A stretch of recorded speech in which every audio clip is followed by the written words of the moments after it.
sini saya akan menyampaikan tentang korupsi. Nah, teman-teman pasti sudah tahu kan apa itu korupsi? Menurut Undang-Undang Nomor 31 Tahun 1999, korupsi merupakan tindakan penyelewengan kekuasaan demi keuntungan pribadi. Nah, keuntungan yang dimaksud lebih mengarah pada hal-hal yang sifatnya material. Di Indonesia sendiri masih banyak orang yang melakukan perbuatan korupsi. Perbuatan korupsi ini biasanya dilakukan oleh pejabat atau orang yang mempunyai kekuasaan. Menurut data KPK sejak 2004 hingga Juli 2023 menyebutkan sebanyak 344 kasus korupsi di Indonesia yang melibatkan anggota DPR dan DPRD. Adapun jenis-jenis korupsi sebagai berikut yaitu kerugian keuangan, penggelapan dalam jabatan, pemerasan, perbuatan curang, benturan kepentingan dalam pengadaan, dan gratifikasi.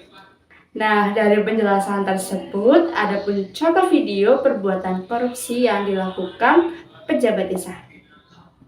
Videonya sebagai berikut.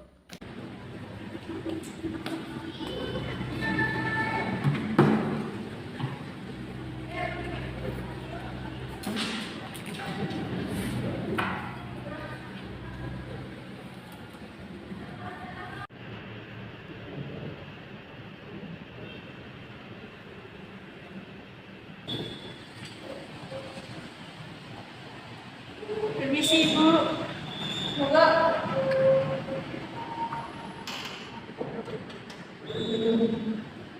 Gini Bu, ini dari pusat dananya sudah cair. Ini laporannya seperti ini ya Bu.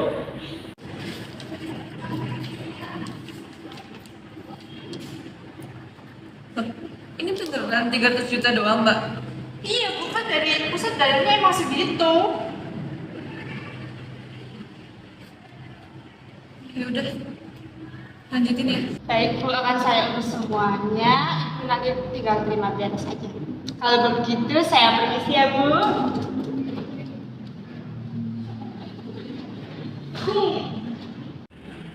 Enak banget ya jadi kepercayaan kepala desa.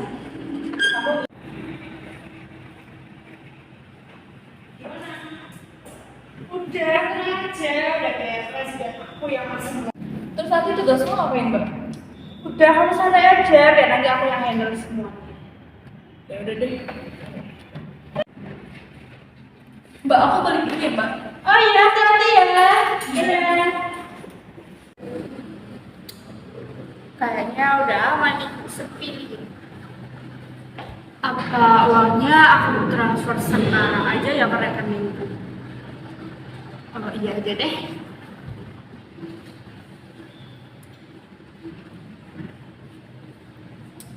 Oke, udah masuk. Aduh, bisa shopping nih, bisa jalan-jalan, bisa pergi nih. Aduh, seneng banget. Permisi, ada yang bisa kami bantu? Pimpinannya ada? Ada di dalam. Mari saya antarkan. Saya keluar dulu.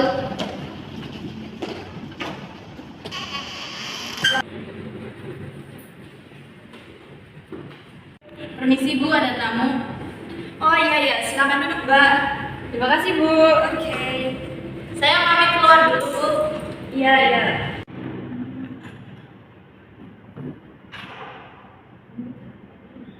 Ya, gimana? Ini mau nanya perihal anggaran desa yang kemarin turun ya, Bu. Itu gimana ya, Bu? Kan saya udah transfer, Mbak, ke Bendahara Desa, ke Mbak Silvi. Kalau boleh tahu nominalnya berapa ya, Bu? Saya tuh kirimnya 600 juta, Mbak. 600 juta. Beneran 600 juta? Iya. Coba boleh lihat bukti transfernya? Oh, lah. Nih, Mbak. Gimana?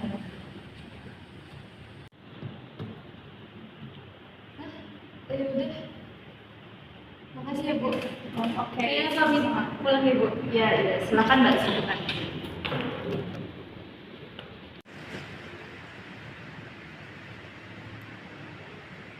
Halo Mbak, bisa tolong kumpulin semua staf di ruangan saya.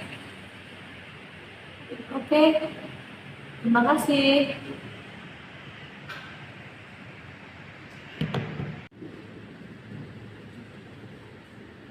Ini semua semasa kita seperti korban. Oke, Mbak Zilvi balik dulu. Baik, Bu. Saya. Baik, saya lihat laporan yang kemarin kamu bikin. Lihat aja, Bu. Silahkan. Oke.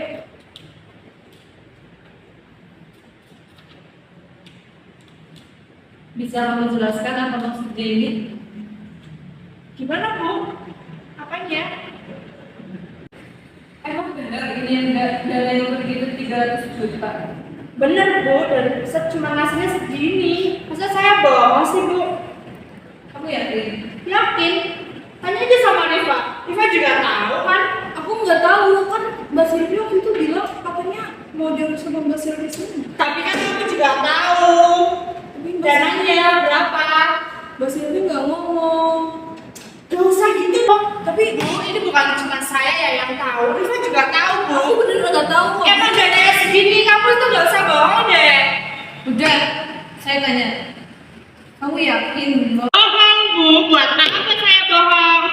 Emang dananya segini dari pusat. Oke, kalau kamu mau tetap mempertahankan argumen kamu, mending kamu keluar dulu dari ruangan saya.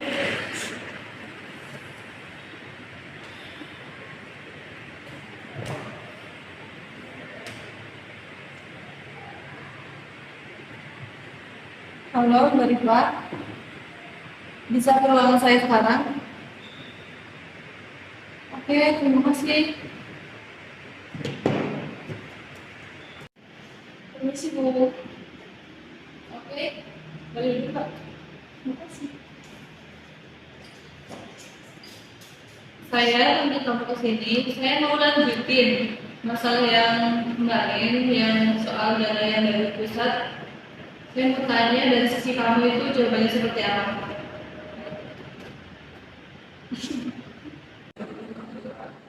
Gimana yang Gak apa-apa Mbak, ngomong aja. Kamu gak usah ngebelain teman kamu yang ngebuat salah. Itu nggak bisa, nggak boleh. Kamu membela orang yang melakukan kesalahan. Itu namanya kamu menutupi sebuah kebenaran. Ungkapin aja. Jadi saya tuh nggak tahu tentang dana itu, semuanya Mbak Silvi urus.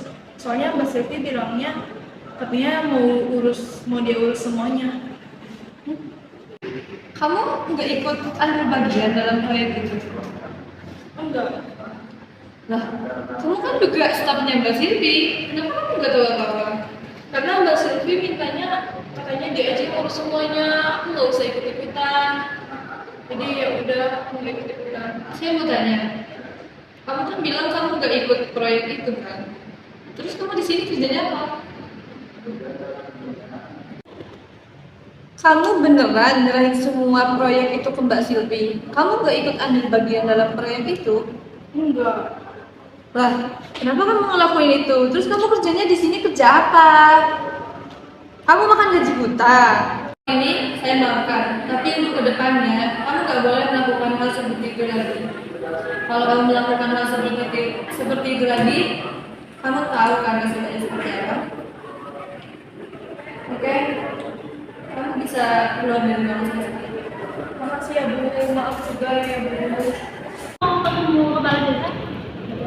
Ada di ruangnya. Harus saya ada. Ada warga yang mau bertemu dengan Ibu. Oke, sini Kak. Saya permisi dulu. Oke, makasih. Ini saya pernah dari beberapa menyampaikan ada jalan infrastruktur yang rusak di daerah jalan depan. Mungkin dari pihak kepala desa ada inisiatif untuk memperbaiki karena memang jalannya rusak parah sehingga mengganggu para pengendara warga gitu. Ada ya, berarti itu belum ada pembangunan sama sekali di sini. Ada? Masih jalanan kerikil sehingga banyak pengendara yang terganggu untuk jalanin aktivitas gitu. Kalau hujan juga banjir Bu. Banyak lubang juga. Oke, ya, terima kasih atas sarannya. Sarannya nanti saya tampung. Saya nanti komunikasikan lagi dengan benar. Oke, terima kasih. Bisa bisa panggilin Mbak Silvi sama Mbak Rima ke sini. Ibu ada apa ya manggil kita ke sini? Jadi itu ya, ada warga laporin ke sini. Ternyata pembangunan jalan aja belum terlaksana. Malah sampai ada daerah yang terjadi banjir. Itu bagaimana ya? Bisa dijelasin? Oh itu masalah itu kita belum diskusiin sama staf lain Bu. Jadinya memang belum ada rencana untuk pembangunan. Tapi saya udah ada pikiran kok Bu untuk diskusi sama staf yang lain. Mungkin besok atau nanti. Kepikiran doang, nggak direalisasikan. Bu, kerjaan saya kan cuma bukan ini Bu. Saya juga belum kerjaan. Ya kan Rifa? Nih, saya mau tanya, anggaran yang kemarin turun dari pusat kemana? Loh, anggarannya kan emang ini Bu. Anggarannya kan emang ini Bu. Tinggal kita realisasikan aja. Kalau bener anggarannya segini, pasti desa tuh jaya, nggak bakal kayak gini, nggak bakal ada jalan rusak, nggak bakal terjadi banjir, nggak bakal. Ini kan cuma di laporan doang, biar ya. Ibu nuduh saya. Nih, saya Secara nggak langsung ibu nuduh saya kalau saya itu korupsi. Oh, mbaknya merasa tertuduh, berarti mbaknya merasa melakukan. Secara tidak langsung ya Bu. Nih, kalau anda merasa tertuduh, berarti anda emang ini melakukan. Enggak, saya nggak melakukan. Emang dananya itu segini. Kalau anda merasa tidak melakukan hal tersebut, kenapa anda merasa tertuduh? Kan kata-kata ibu aja kayak seolah-olah. Udah lah Bu, saya capek ya. Saya serahin semuanya ke Rifa. Terserah ibu mau gimana. Saya permisi. Tadi Pak, saya udah ke pusat. Di sana tuh ternyata dana yang begitu 200 juta. Nah, di sini saya mau bertanyakan 300 juta itu kemana? Apakah masih bisa punya Mbak Silvi? Atau kemana? Tanda-tanda sekali itu dana itu kemana? Nah, saya mau minta kamu sebagai stafnya Mbak Silvi untuk selidiki itu kekurangan uangnya itu kemana. Jadi, saya tunggu laporan dari kamu. Baik Bu, saya akan selidiki lebih lanjut. Ya, saya dari baru. Saya jadi bukan. Jadi, dana yang 300 juta itu Ditransfer ke rekeningnya Mbak Silvi. Saya ada buktinya. nah kan, iya emang saya tuh udah curiga dari awal. Nah, masa sih ya dana dari pusat turun 300 juta doang? Kan nggak mungkin gitu loh. Itu kan uang segitu kayaknya nggak cukup gitu kalau buat pembangunan gitu loh. Dan saya juga kemarin-kemarin emang sempet curiga sih, soalnya Mbak Silvi itu pakaiannya kayak baru terus tiap hari. Terus dia sekarang lebih suka pamer-pamer harta gitu. Dia suka bawa jajan, tasnya dia baru, dia pakai gelang, pakai emas. Nah, kan udah ketemu, oke? Karena udah ada bukti, udah ada saksi juga, kita sekarang harus panggil semua staf dan semua warga di sini, biar kita beresin semua masalah itu di sini. Oke? Oke, saya boleh masuk.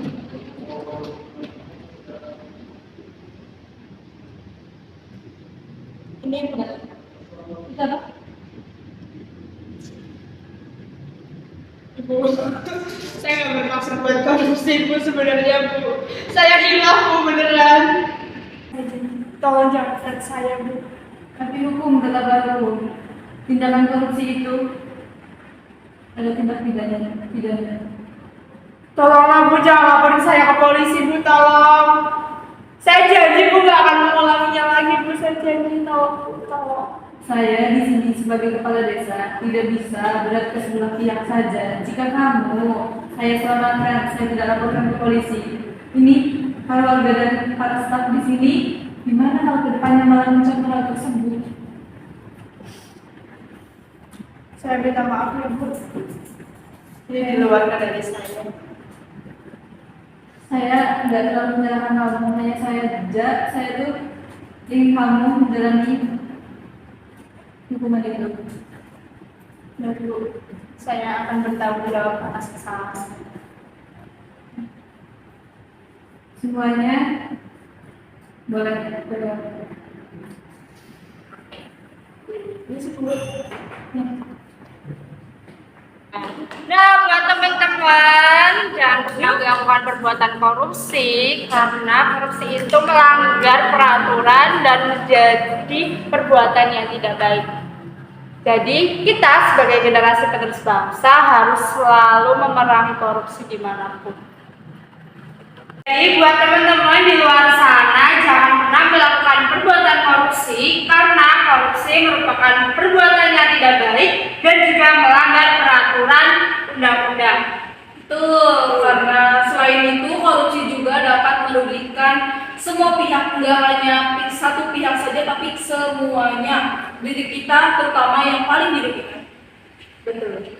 Jadi buat generasi penerus bangsa, tolong jangan pernah korupsi ya. Oke.